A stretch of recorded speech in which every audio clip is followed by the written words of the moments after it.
Welcome to రాజనీతి. వైఎస్ఆర్ కాంగ్రెస్ పార్టీకి ఒకే రోజు 3 షాకులు తగిలాయి. వైసీపీ అధ్యక్షుడు జగన్మోహన్ రెడ్డి, ఆ పార్టీ ప్రధాన కార్యదర్శి గడికోట శ్రీకాంత్ రెడ్డికి మంత్రి నారా లోకేష్ లీగల్ నోటీసులు పంపించారు. వైసీపీ సీనియర్ నేత, మాజీ మంత్రి బొత్స సత్యనారాయణకు హెరిటేజ్ సంస్థ నోటీసులు ఇచ్చింది.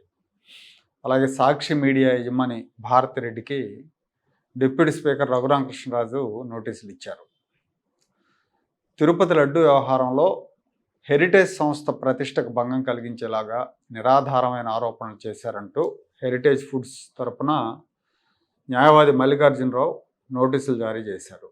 మండలిలో ప్రతిపక్ష నాయకుడైన బొత్స సత్యనారాయణ హెరిటేజ్ సంస్థ మీద తప్పుడు ప్రచారం చేశారని ఆ నోటీసులో పేర్కొన్నారు. ఇందాపూర్ డైరీ హెరిటేజ్ సంస్థదే. ఇందాపూర్ డైరీ ద్వారానే హెరిటేజ్ సంస్థ గతంలో నెయ్యి కాంట్రాక్ట్ పొందిందని బొత్స చేసిన ఆరోపణలను హెరిటేజ్ ఖండించింది. హెరిటేజ్ సంస్థ 22 కంపెనీలతో కలిసి సిండికేట్గా ఏర్పడిందన్న బొత్స వ్యాఖ్యలు ప్రజలను తప్పుదో పట్టించేలాగా ఉన్నాయని ఆ నోటీసులో పేర్కొన్నారు. జగన్మోహన్ రెడ్డి ప్రేరణతోనే బొత్స తప్పుడు ప్రచారం చేస్తున్నారని, తక్షణమే బొత్స తన ఆరోపణలు ఉపసంహరించుకొని బేషరతుగా క్షమాపణ చెప్పాలని కోరారు. క్షమాపణ చెప్పకపోతే బిఎన్ఎస్ చట్టంలో సెక్షన్ 356 కింద పరువు నష్టంతో పాటు సివిల్, క్రిమినల్ చర్యలు తీసుకుంటామని హెరిటేజ్ సంస్థ హెచ్చరించింది. ఇదొకటి. ఇక రెండోది ఏంటంటే, నారా లోకేష్ విశాఖపట్నం అభివృద్ధి పేరిట భూములు మింగేస్తున్నారు, ఎకరం 99 పైసలకే కంపెనీలకు భూములు దారపోస్తున్నారు అని వైసీపీ గత కొంతకాలంగా ఆరోపణలు చేస్తూ ఉంది. వైసీపీ అఫీషియల్ అకౌంట్ నుంచి విమర్శిస్తూ ఉన్నారు. అలాగే గీతం భూములు కాజేస్తున్నారని వైసీపీ నిరాధారమైన ఆరోపణలు చేస్తూ ఉంది. ఈ ఆరోపణలు చేసినందుకు నారా లోకేష్ ఆ పార్టీ అధ్యక్షుడు జగన్మోహన్ రెడ్డికి, ప్రధాన కార్యదర్శి గడికోట శ్రీకాంత్ రెడ్డికి నోటీసులు పంపించారు.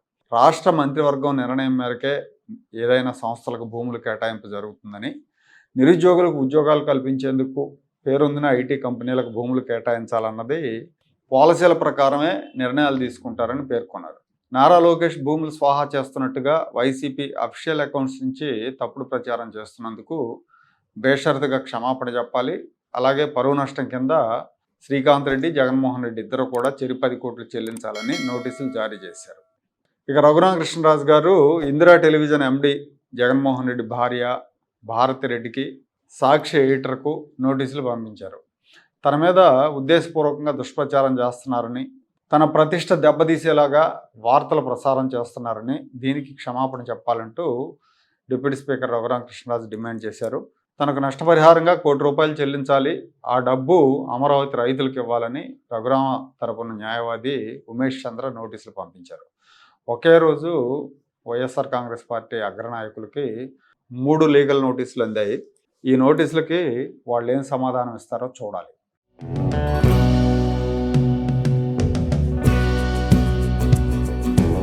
Like, share and subscribe to Rajaniti channel.